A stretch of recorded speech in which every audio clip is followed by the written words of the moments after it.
మనకి ఇక్కడ a pair of linear equations in 2 variables ఇచ్చారు. దే హావ్ నో సొల్యూషన్ అయితే గనక k వాల్యూ ఎంత అని అడుగుతున్నారు. మనకి generic form for pair of linear equations తెలుసు.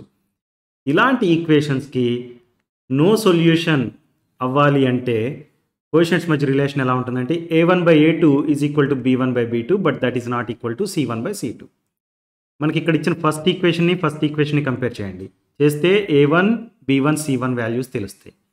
సెకండ్ ఈక్వేషన్ని కంపేర్ చేయండి. చేస్తే a2, b2, c2 వాల్యూస్ తెలుస్తాయి. Right?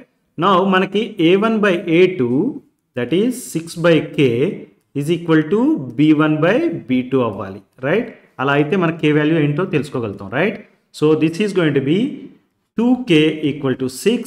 It means k equal to 6/2 that is equal to 3. k equal to 3 అయినప్పుడు ఈ పెయిర్ ఆఫ్ ఈక్వేషన్స్కి సొల్యూషన్ ఉండదు. అర్థమైంది?